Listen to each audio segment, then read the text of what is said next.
example of some of the grazing that we've done. This isn't as severe as some of the grazing that we've done in other places, but it highlights pretty well what the difference is between the one side's got about a month's worth of recovery, the other side has got a little over a year, and just letting things go back to seed, getting really good growth, and like I said, for us to get litter, being able to have another year's worth of growth in there to be able to trample down and to have slough off and fall on the ground really, really helps. Yeah, absolutely. And it allows grasses that wouldn't normally get a chance to go to seed, because if the cattle clip it off before it heads out, it never gets that opportunity.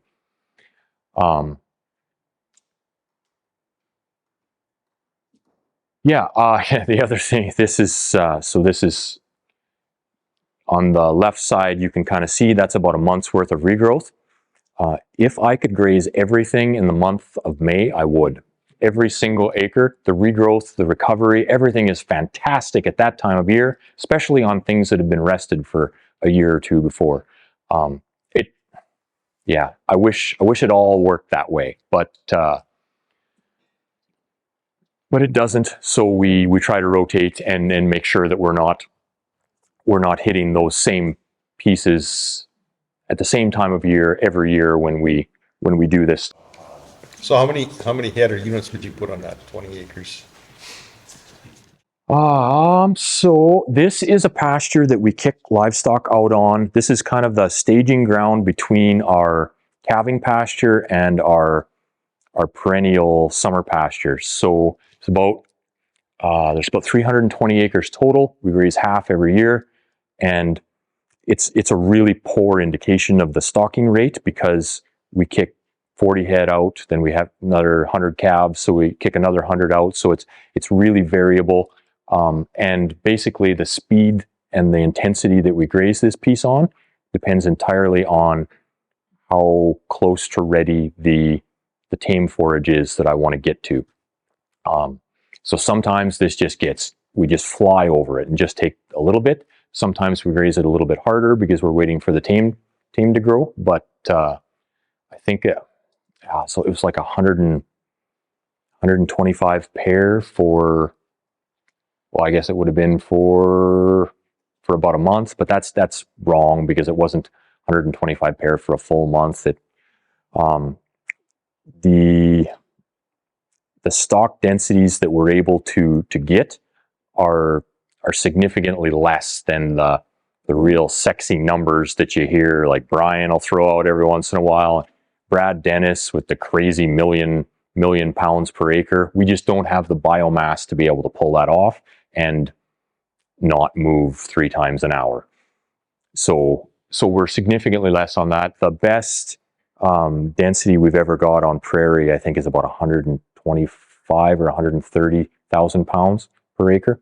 And we've done close to 300,000 on tame. I could do more. I just need it to rain.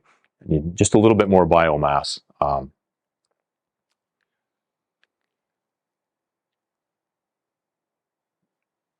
And like I'd mentioned before,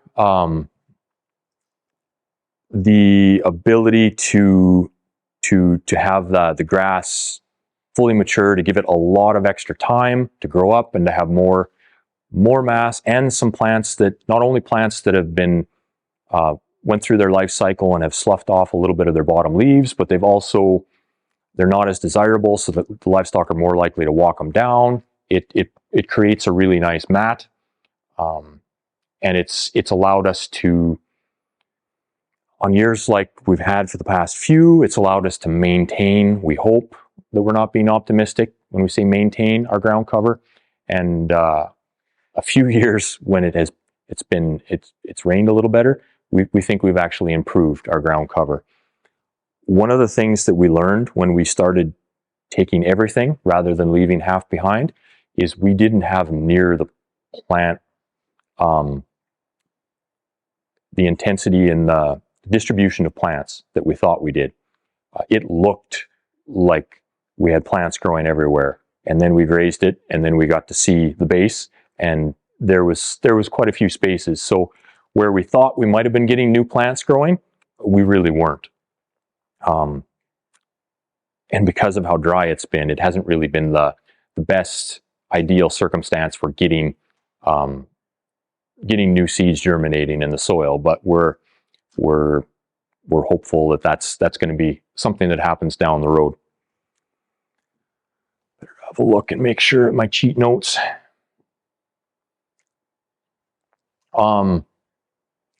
Yeah, so like I said, the stalk density and paddock sizing is really dependent on the amount of forage I have available and the frequency that I want to keep them moving. But throughout the vast majority of the year, I'll be looking to size the paddock so that it's a day's worth of forage, and that I'm taking 80-85% of the forage as I go. Now I say that, I get that right about once a week. And other than that, I've left too much or I've taken too much, and I'm constantly readjusting. It's way easier on perennial forages. On native prairie, the diversity in the quality of the lowland grass, or if there's more ridges and there's less biomass there, it gets really hard to. We have experimented with moving 4 times a day as well to increase the stalk density.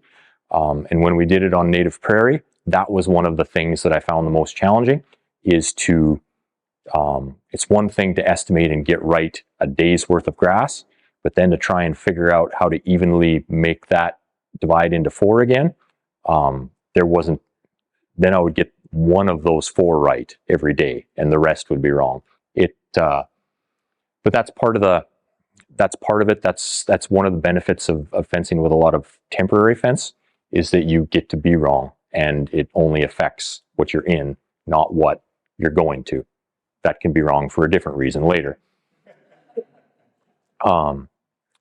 Staying out of corrals. When I was a kid, this hillbilly rancher west of us, visiting at a cow sale, and somebody was talking about how their cattle were in and they were feeding already, and he kind of looked at them funny and he said, "You know why they put gates on corrals, don't you?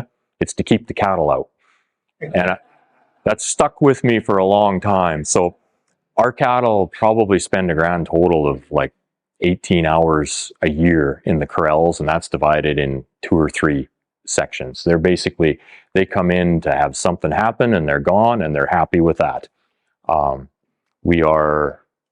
We're constantly moving. I don't think our cattle stay in one place for more than 3 or 4 days throughout the course of the year, whether it's winter or summer. And we think that moving them that frequently helps with their health. We never ask them to stand in the same place day after day and lay in their manure. And when we keep them moving, you keep moving them on the fresh ground. Our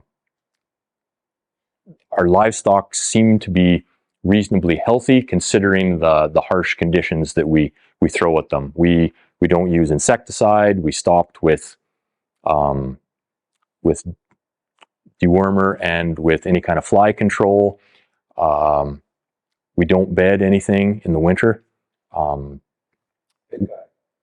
Pink eye. We do occasionally winter pink eye, in the summer. Sometimes, not very often. That's probably pink eye and foot rot would be the 2 most common things that we find. Foot rot. You guys get that out here, don't you? That's a thing. Okay, I thought so. You never know. Crazy things happen when you cross imaginary borders. One thing, when we started moving cattle more frequently, it didn't change our livestock's ability to fight off foot rot, but it changed our ability to observe how long it affected them. So cattle with foot rot are the last ones through the gate when you move them. And when you're moving them every day, you can see how many days it takes for them to recover. And if you know it only takes 4 or 5 days for them to get better, then you're not going to be very apt to run out with antibiotics to treat it. So we haven't treated foot rot in probably 2 or 3 years. And it might take them a week or week and a half, but they heal on their own, and we don't have to work them up trying to get either shoot them with a dart or the javelin antibiotic treatment. That's always fun. But yeah, we're pretty happy with the health of our herd, and we attribute a decent chunk of that to the fact that they're constantly on fresh ground and rotating.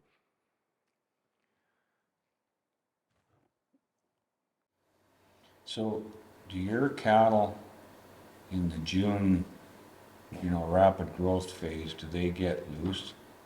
Because you're grazing 2-year-old grass, you've got enough fiber there that the manure tends to stay like pumpkin pie. They do get loose. What we try to do is, like I mentioned before, we hold them off of the tame grass for a certain amount. We try to let it grow past the stage so that it's safe to walk 20 feet behind them. But it is still, they do still have sessions where they do get too much protein and they are too loose. And then we will kind of use that as one of the methods of determining whether or not we should be taking more. And then kind of that balance, because we do want them, that's the time of year when we want them to really pack on the pounds and hit the energy. But like I say, if they're shooting it out quite that far, that's an imbalance, and that really isn't to their benefit either. So do you use a straw bale or old slough hay bale or something to help with that, or? No, we make sure that we allow it to mature to the point where it's no longer. One thing about the brome grass and our brome tends to mature ahead of the alfalfa, so we most times it sort of balances itself out. And like I said before too, when you can control how deep they go and how much they take, you can alter that. That is one of the things though that we're constantly monitoring when we're moving them around. And that's one of the advantages of moving them so often, is you can see the change in that from day to day and from paddock to paddock, because it does change rapidly. And it also varies between animals, different age groups, different, I don't know, some cows just have it figured out and some cows struggle. And they're probably the ones that struggle to stay in the herd. I've tried that straw bale, old hay bale thing. You have a nice mat spread out all over the pasture when they're done banging it around, but they won't eat it. It's good. It's good on the bad spots that you want to Yeah, get your put it on bed. the Yes. So this is just kind of a basic, when I talk about our grazing, I think it was, how long has it been since you were out at my place on that field day, the very first one, Blaine? It's been like 10 years or more. Yeah. So I had Blaine out and we had a field day, and I was surprised anybody showed up, but Blaine was coming, so that brought a few people. And then this rancher rolls in, and this old guy, and it's, oh, well, it's just Neil Dennis, so no pressure there. At that field day, I was still grazing in pie or wagon wheel shaped paddocks, and both you and Neil mentioned that, strip grazing is that would be a way to do it. And like 8-9 years later, I listened. So just keep that in mind when you're telling me things. There's a shelf life that so essentially top left is a very basic description of what the majority of our paddocks will look like. Not necessarily that shape. They won't all be a quarter section. And they might have weird, funny edges, and the water might not be in the center, but perimeter fence with one center cross fence that goes directly over top of the water source. We from that, we stretch out a temporary fence that creates our alley, and we pull down strips from that. And we we may use one strip for a daily graze. We might use one strip divided in a couple and move them multiple times a day, or take 2 or 3 days out of a single strip. But essentially, this is what we do, and we replicate it over the farm in every paddock that we've got. And then we just, as we go, roll up the alley and continue leapfrogging the fences over. We use temporary fence for everything that's red there. Would be temporary fence. It will take us about 4 temporary reels per herd that we manage, and they just follow the cows around all year long.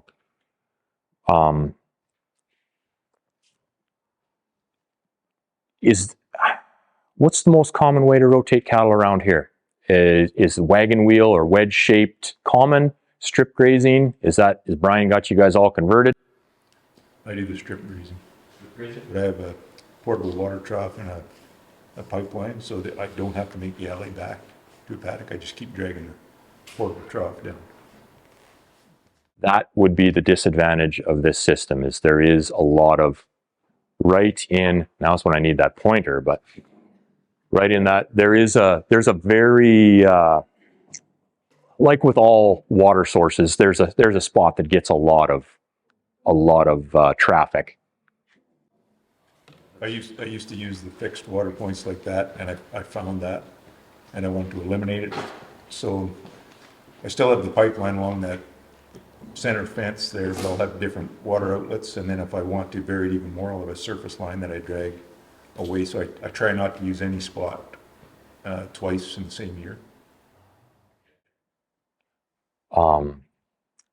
Yeah, most places we're comfortable with the impact that we're getting, but if we don't like something that's happened, we will adjust where the alley sits, pull it further down, or move it in some way. That's the advantage of temporary fencing, is you basically get to make up the rules and the cows have to follow them. Are your water sources, are they sloughs or are they dugouts? Oh, it is they're tire troughs fed by a pasture pipeline. We have many seasonal water sources, most years. Last few, very few seasonal water. We don't have anything reliable that can be used. And with these centralized, we're able to just utilize the pasture so much better. And the water's pumped from a well back in wherever the... Yeah, we have a well on one site, and then the other site we have a wet well pulled off a dugout, and we use, both are 110, so we don't have to rely on the finicky solar adaptations. But it's pressure systems have their flaws, but I am surrounded by guys who are hauling water or constantly digging out dugouts or pulling cattle out of dugouts. So yeah, the problems with the occasional float that gives trouble is peanuts compared to, well, hauling water seems like such a...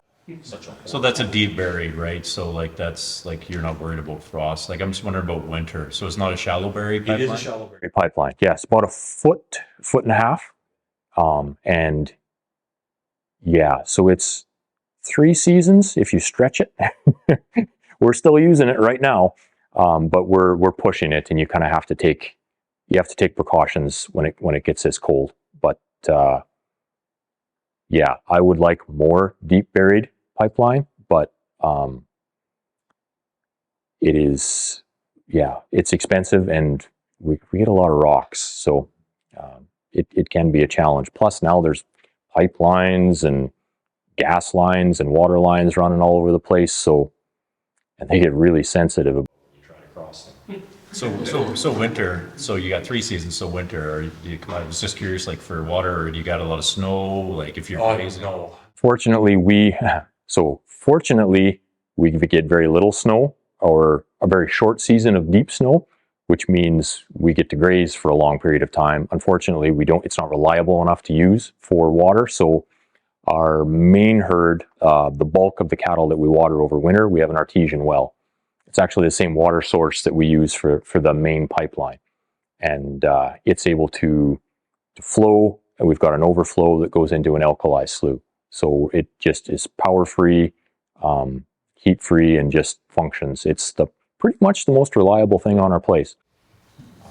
Which is, Everyone has an advantage. yes, yeah, and It's fantastic. It's not the best quality water, but we tend to have high sulfates in our water, especially anything near salt lakes. But cattle are accustomed to it, and it's within tolerable levels. So we just kind of modify our mineral program to adjust for that, and yeah, it's very handy. The problem with that is that you tend to graze the same areas every year, because when you've got water that doesn't freeze, that's where you go when things freeze up. Other smaller bunches, we use waters closer to our yard and water off them, but the big one is that one, and it's What distance do you make your cows walk in winter to that artesian well? made them walk as far as a mile, but we prefer if it's a half a mile or so. They're so lazy. They even if it affects even when they should go walking for water, sometimes they won't because it's so far. And with we tend to get a lot of warm-ups and then cool down, so we tend to get a lot of ice built up. So an alley that's used for a long period of time can be pretty dangerous. So we try to plan that out so that we can kind of minimize not just the distance they have to walk for water, but maybe even shuffle around where they're walking. Using snow it's something we have done, but it's so unreliable. You have to have a really good plan B. And when you've got a plan B, then it almost seems irrelevant to use the snow. On those areas around your troughs there, Mark, have you tried, like the day before you're gonna leave that area, throwing some seed in that overused spots? Tried that a little bit, and I think I've tried it after I've left, and I think that's wrong. I think it should be before we leave. Yeah, it's amazing how the vegetation changes. So like I said, it does tend to get beat up very close to the trough, but in places further down the alley where there's still a ton of impact, it can change the species composition. So we see increases in the legumes, and where there's really high manure rates in some of it, we actually see this year there was places where we had better grass growth the previous year where it looked like summer fallow. They'd hammered it so hard. So that's one of the reasons that we haven't given up on high stock density and trying to really intensively graze. We recognize that there's maybe things that can't be done in a drought.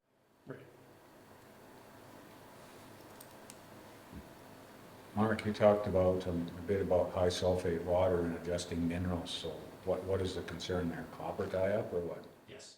Copper's one of the big ones, but it does tie up some other things too. And we use a chelated mineral. Whether or not minerals is so, I hate buying something where you can't tell if it works or if it doesn't. And we don't force feed them anything. They've always got access to salt. They've always got access to mineral.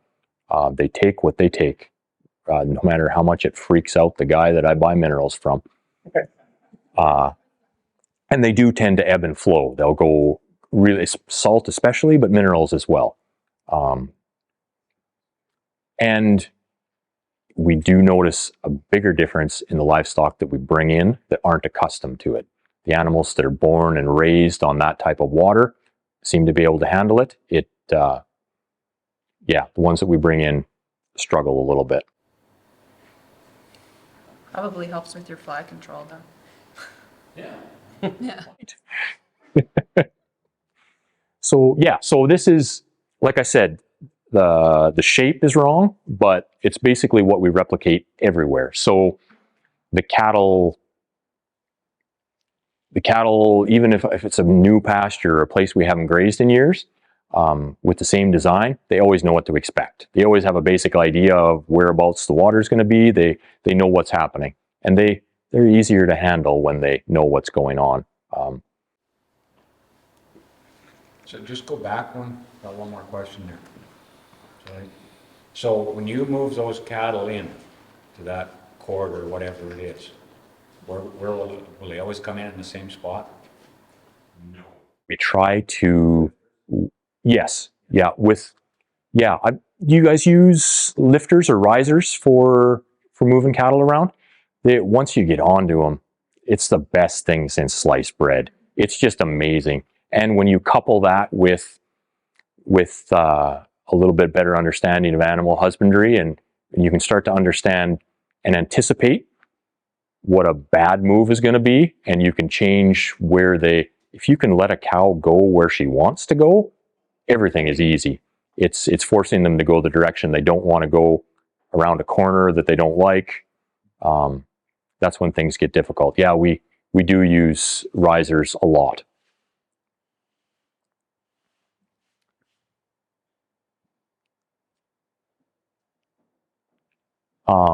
So like I said, when we're building pastures, we've maybe got usually the next paddock is set up, but we don't go much beyond that because we want the ability to adjust as the forage grows, as the livestock grow, and the calves get larger. Things dry up or the topography changes. Everything demands that you adjust the size so that you make sure they're getting enough, and you also make sure they're not getting too much. Most of our perennial pastures will only hit once a year. That was the other thing that we were struggling with on the taking half and leaving half, or leaving lots of grass behind, is we found when we left grass behind, even if we gave it a lot of time, which admittedly we didn't often give it enough time to recover, it wasn't recovering. It was kind of sitting there, especially anything we grazed reasonably late in the season, so July and onwards. The recovery just wasn't happening, and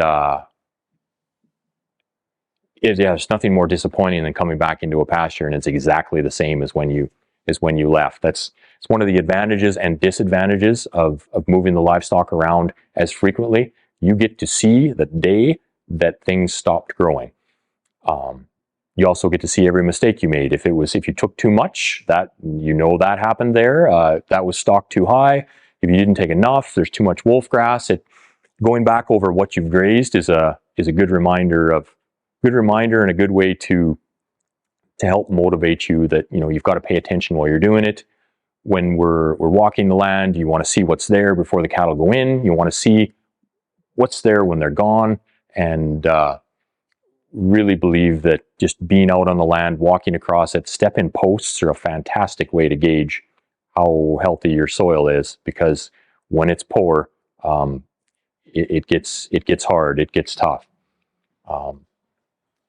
And interestingly, our native prairie production, I would say, is roughly half of what our tame forage is. Consistently, no matter what time of year it is or the rainfall, the step-in posts will slide into the native prairie like butter compared to the tame forage every time. So there's something about that soil that's better, even though the forage production isn't representative of that.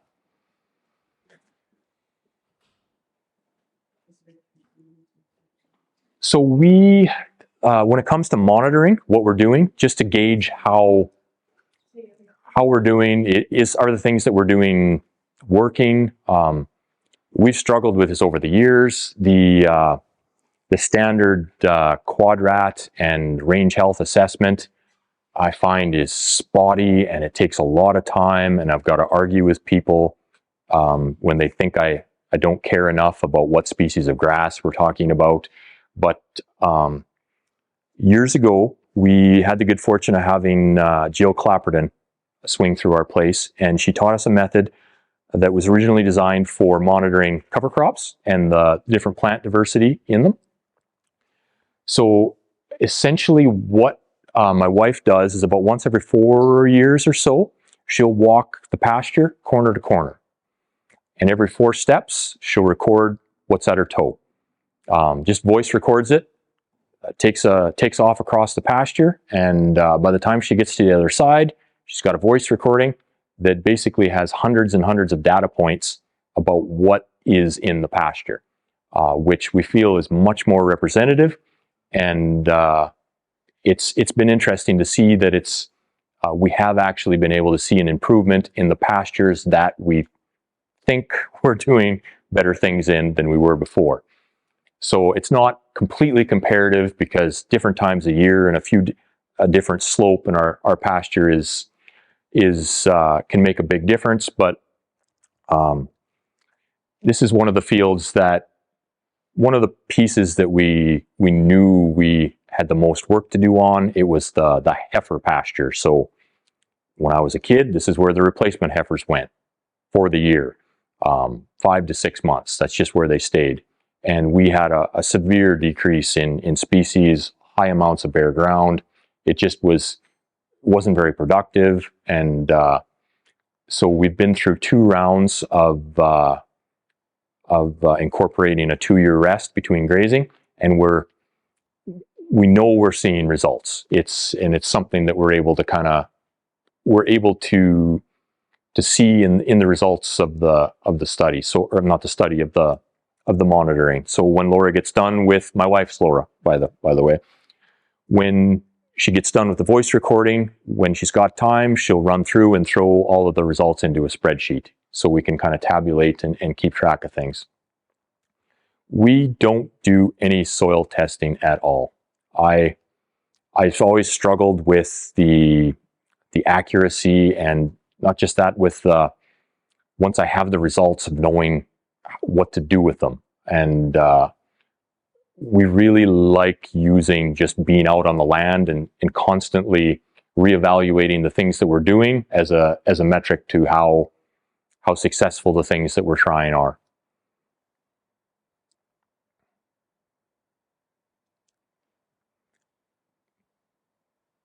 Any questions, or should I keep rolling? What does everyone else do for monitoring their land? I know there's a few people that there's the holistic management does some of the monitoring. What's that called?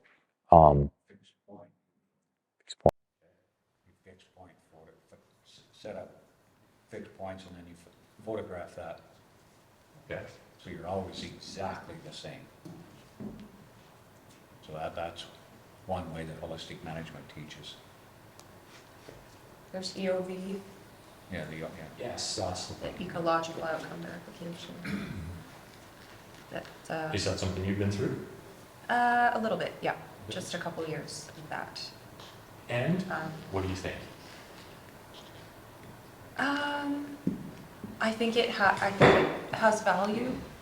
I mean, we'll see. Like, Yeah, I think it's Slade's done it too. Done it but- too. I think it's because it's a longer term monitoring, basically, right? It's not an annual thing, so, well, I mean, I guess you could. The short-term monitoring is Yeah. every year, but then the long-term is 5 5 years? Yeah, And I think probably the most value is in that yeah, 5 years, because I think depending on who's coming to do, they have somebody come and do through the Savory Hub stuff. And, you know, it can be, depending if it's the same person or if they're using the same rubric, it's fairly objective, or it's fairly subjective. It can be in terms of,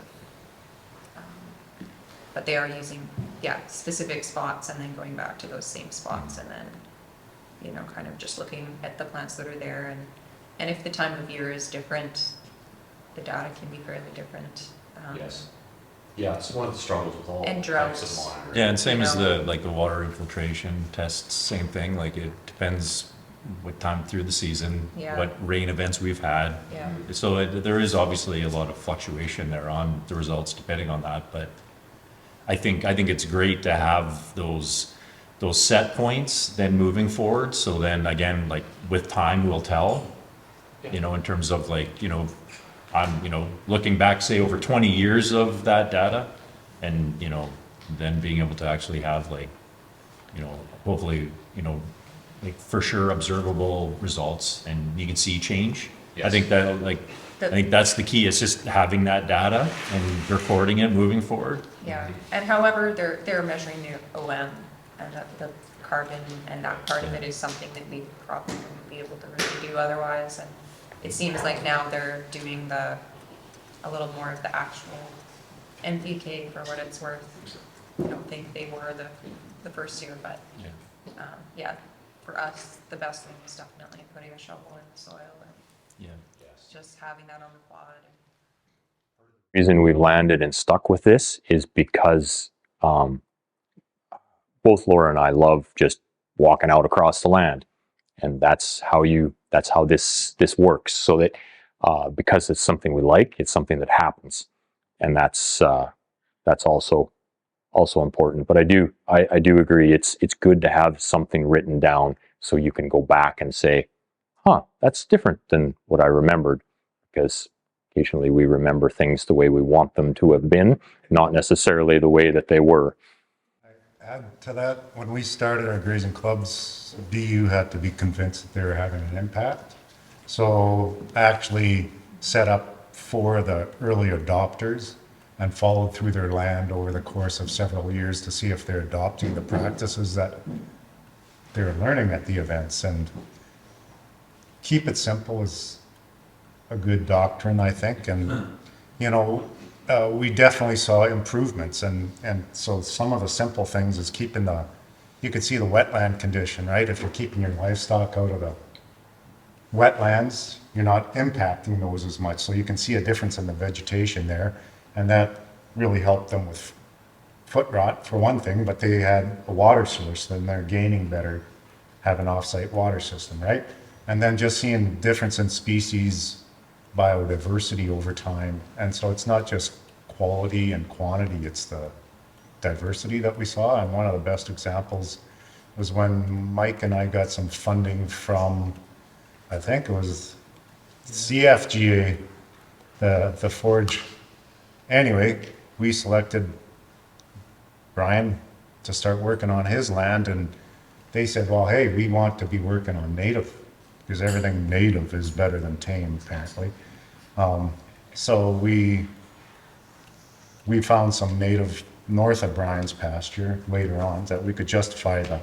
But long story short, I was shocked because the land that Brian had was not very good, and it was really heavily impacted. So a lot of the species on there were like smooth brome and Kentucky bluegrass. But after proper management, I was stunned to see, native C4 species like big blue stem on there, right? Like, I haven't seen you for a long time. Yeah. Sido's gamma is in there. yeah. So, yeah, that's some of the natives are coming back in, right? So it doesn't have to be soil tests and anything too fancy. You can see if you're moving the bar and you're moving in the right direction, and that biodiversity and impact and simple things like, are you seeing livestock trails through your pastures, right? That shows you distribution, and it's not that complicated. Yeah. Shovels are useful too Yeah. for soil testing, Just be careful when you cross over a fence holding a shovel. Yeah. I was just wondering, when your wife does that, what kind of area is she assessing? Like, is it like 1 foot around your? Essentially looking at what the toe of her boot hits. So it's a very small point, but it's hundreds, because some of the pieces she's crossing is only 80 acres. But some of them are 500-600 acres. And she's doing that every 4 paces, like every four strides. paces, yes. The one thing that I would caution anyone is, if you do have any grasses like brome pastures, I've listened to some of the recordings where it's a high brome field, and listening to someone's voice say the word brome dozens of times, brome, brome, brome. it would cure insomnia. Like you have no, it just like roam, roam, and then you just kind of drift off. But it is like anything, it's a way to monitor that gets you out on the land, looking around, and I'm constantly getting feedback on things that are working and things that I shouldn't have ever done. But yeah, I agree that most important part is getting out there and looking at stuff.